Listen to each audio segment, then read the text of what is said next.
ಆತ್ಮೀಯ H16 news ಅರ್ಥಾತ್ ಥೇ ಸೀತಾರಾಮ್ ನ್ಯೂಸದ ವೀಕ್ಷಕರೇ, ನಾನು ನಿಮ್ಮವ ಎಂ ಆಯುಧ ಮಲ್ಲಪ್ಪ ಜೊತೆ ಅವರು. ತಾವು ಈಗ ಸುದ್ದಿಗಳ ಲೋಕಕ್ಕೆ ಎಂಟ್ರಿ ಹೊಡಿತಾ ಇದ್ದೀರಿ. ಈ ಸುದ್ದಿಗಳನ್ನು ಪ್ರತಿಯೊಂದು ನೋಡೋ ಜೊತೆಗೆ ನಿಮ್ಮ ಅಭಿಪ್ರಾಯಗಳನ್ನು ಹಂಚ್ತಾ ಇರ್ರಿ. ಯಾಕಂದರೆ ಈ ಸುದ್ದಿಗಳು ನಿಮಗಾಗಿ, ನಿಮ್ಮ ಬದುಕಿಗಾಗಿ, ನಿಮ್ಮ ವೈಚಾರಿಕೆಗಾಗಿ, ನಿಮ್ಮ ತಿಳುವಳಿಕೆಗಾಗಿ ಅನ್ನೋದು ನಿಮಗೂ ಗೊತ್ತು. ಜೊತೆಗೆ ನಮಗೂ ನಿಮ್ಮೊಂದಿಗೆ ಇದೊಂದು ಮಾತಾಡುವಂಥ ಜೊತೆಗೆ ಸುದ್ದಿಗಳನ್ನು ಬಿಡುವಂಥ ಕೆಲಸ. ಈ ಕೆಲಸದಲ್ಲಿ ನಾವು ನಿಮ್ಮೊಂದಿಗಿದ್ದೀವಿ ಅಂತ ಹೇಳ್ತಾ ನೋಡ್ತಾ ಇರಿ ಸುದ್ದಿಗಳನ್ನು. ಈ ರಾಜ್ಯ ಸರ್ಕಾರ ಅಸ್ತಿತ್ವಕ್ಕೆ ಬಂದ ನಂತರದಲ್ಲಿ ಬಡವರಿಗೆ, ದಲಿತರಿಗೆ, ರೈತರಿಗೆ ದೊಡ್ಡ ಮೋಸವನ್ನ ಮಾಡಿರುವ ಸರ್ಕಾರ ಇತಿಹಾಸದಲ್ಲಿ ಯಾವುದಾದ್ರೂ ಇದ್ರೆ ಅದು ಈ ಕಾಂಗ್ರೆಸ್ ನೇತೃತ್ವದ ಕರ್ನಾಟಕದ ಸರ್ಕಾರ. ಬಹಳಷ್ಟು ವರ್ಷದಿಂದ ಏನು ಗುಡಿಸಲು ವಾಸಿಗಳಿಗೆ ಮನೆಯನ್ನ ಹಂಚಿಕೆ ಮಾಡುವಂತಹ ಸರ್ಕಾರದ ಯೋಜನೆ ಇತ್ತು, ಸಿದ್ದರಾಮಯ್ಯನವರು ಮಂಡಿಸಿರುವಂತಹ 3 ಬಜೆಟ್ನಲ್ಲಿ ವಸತಿ ಯೋಜನೆಗೆ ಒಂದೇ ರೂಪಾಯಿ ಅನುದಾನ ಇಟ್ಟಿಲ್ಲ. ಹಾಗಾಗಿ ಸಪ್ಲಿಮೆಂಟರಿ ಬಜೆಟ್ ಅನ್ನ ತೆಗೆದುಕೊಂಡು ಯಾರು 10,000 ರೂಪಾಯಿ ಒಂದು ಮನೆಗೆ ಲಂಚವನ್ನ ಕೊಡ್ತಾರೆ ಅವರಿಗೆ ಮಾತ್ರ ಮನೆಯನ್ನ ಈ ಸರ್ಕಾರ ಮಂಜೂರು ಮಾಡ್ತಾ ಇದೆ. ಸೊ ರಾಜೀವ್ ಗಾಂಧಿ ನಿಗಮದಲ್ಲಿ ನಡೀತಾ ಇರುವಂತಹ ಈ ಭ್ರಷ್ಟಾಚಾರವನ್ನ BR ಪಾಟೀಲ್ ಅವರು ಏನು ಬಹಿರಂಗಪಡಿಸಿದ್ದಾರೆ, ಸನ್ಮಾನ್ಯ BR ಪಾಟೀಲ್ ಅವರು ಮಾಡಿರುವಂತಹ ಆರೋಪ 100ಕ್ಕೆ 1000 ಪಟ್ಟು ಸತ್ಯ. ಯಾರೆಲ್ಲ ಒಂದೊಂದು ಮನೆಗೆ 10,000 ರೂಪಾಯಿ ಲಂಚವನ್ನ ಕೊಡ್ತಾ ಇದ್ದಾರೆ ಅವರಿಗೆ ಮಾತ್ರ ಮನೆಯನ್ನ ರಾಜೀವ್ ಗಾಂಧಿ ನಿಗಮದಿಂದ ಆದೇಶ ಆಗಿ ಮಂಜೂರಾತಿ ಆಗ್ತಾ ಇದೆ. ಕುಡಚಿ ಮತಕ್ಷೇತ್ರ ಮತ್ತೆ ರಾಯಬಾಗ ಮತಕ್ಷೇತ್ರದಲ್ಲಿ ಈಗಾಗಲೇ ಕಾಂಗ್ರೆಸ್ಸಿನ ಏಜೆಂಟರು ಹಣವನ್ನ ವಸೂಲಿ ಮಾಡುವಂಥದ್ದನ್ನ ಪ್ರಾರಂಭ ಮಾಡಿದ್ದಾರೆ. ನಾವು ಕೂಡ ಅಲ್ಲಿ ದುಡ್ಡು ಕೊಟ್ಟು ಮಂಜೂರು ಮಾಡಿಸ್ಕೊಂಡು ಬರ್ತೇವೆ ಅಂತ ಹೇಳಿ ಬಡವರ ಕಡೆ ಹಣವನ್ನ ವಸೂಲಿ ಮಾಡಲಿಕ್ಕೆ ಪ್ರಾರಂಭ ಮಾಡಿದ್ದಾರೆ. ಆದರೆ ಇಲ್ಲಿ 20,000 ಕೇಳ್ತಾ ಇದ್ದಾರೆ ಅಂತೇಳಿ ನನಗೆ ಮಾಹಿತಿ ಬಂದಿದೆ. ಬಹುತೇಕ 10,000 ರೂಪಾಯಿ ಜಮೀರ್ ಅಹಮದ್ಗೆ, 10,000 ರೂಪಾಯಿ ಇಲ್ಲಿಯ ಏಜೆಂಟ್ಗೆ ಅಂತ ಹೇಳಿ ಇಟ್ಕೊಂಡಿರಬೇಕು ಅವರು ಲೆಕ್ಕವನ್ನ. ಎರಡನೇದಾಗಿ ಇಲಾಖೆಯಲ್ಲಿ ಎಷ್ಟು ದೊಡ್ಡ ಭ್ರಷ್ಟಾಚಾರ ಇದೆ ಅಂದ್ರೆ, ಪ್ರಧಾನಮಂತ್ರಿ ಆವಾಸ್ ಯೋಜನೆಯಲ್ಲಿ ರಾಯಬಾಗ ತಾಲೂಕಿಗೆ 2 ಮತಕ್ಷೇತ್ರ ಸೇರಿ ರಾಯಬಾಗ ತಾಲೂಕಿಗೆ 14,000 ಮನೆಗಳು ಮಂಜೂರಾಗಿದ್ದಾವೆ ಅಂತ ಮಾಹಿತಿ ಇದೆ.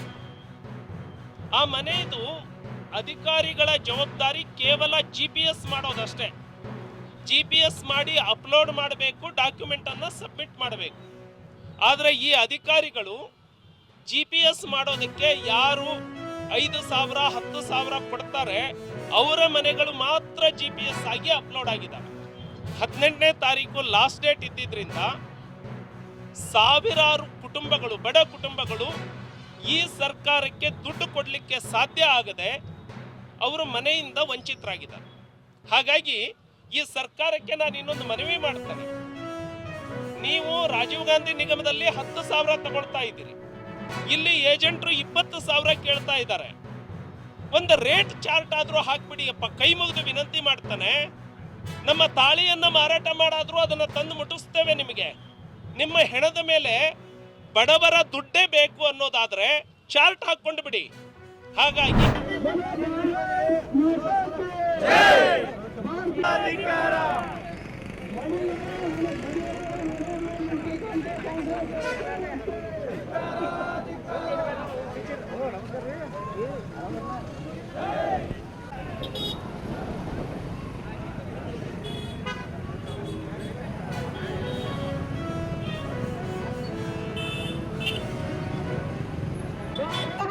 ಸರ್ಕಾರಕ್ಕೆ,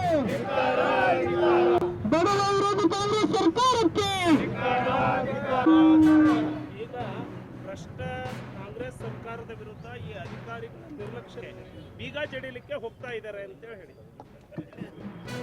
ಭ್ರಷ್ಟ ಕಾಂಗ್ರೆಸ್ ಸರ್ಕಾರ ವಿರುದ್ಧ ಹಾಗೂ ಅಧಿಕಾರಿಗಳ ವಿರುದ್ಧ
ನಮಸ್ಕಾರ.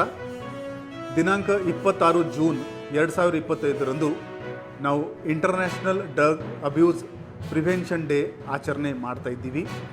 ಆ ದಿಕ್ಕಿನಲ್ಲಿ ನಾವು ಬೆಳಗಾವಿ ನಗರದ ಎಲ್ಲ ಕಾಲೇಜ್ ಪ್ರಾಂಶುಪಾಲರಿಗೆ ಒಂದು ಕೋರಿಕೆ ಪತ್ರವನ್ನು ಕಳಿಸಿದ್ದೀವಿ. ಅದರಲ್ಲಿ 3 ಕೋರಿಕೆಯನ್ನು ನಾವು ಮಂಡಿಸಿದ್ದೀವಿ.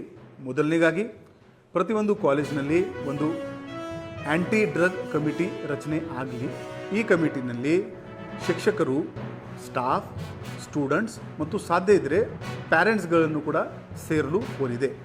ಈ ಥರ ಕಮಿಟಿ ಮಾಡಿದರೆ ಆ ಕಾಲೇಜಿನಲ್ಲಿ ಮತ್ತು ಅದರ ಸುತ್ತಮುತ್ತಲಿನ ಏರಿಯಾನಲ್ಲಿ ಯಾವುದೇ ಮಾದಕ ದ್ರವ್ಯ ಸೇವನೆ ಆಗ್ತಾಯಿದ್ರೆ ಪೊಲೀಸರಿಗೆ ಅದರ ಬಗ್ಗೆ ಹೆಚ್ಚಿನ ಮಾಹಿತಿ ಸಿಗುತ್ತೆ ಮತ್ತು ಅದರ ಮೇಲೆ ನಾವು ಕ್ರಮ ತಗೋಬಹುದು.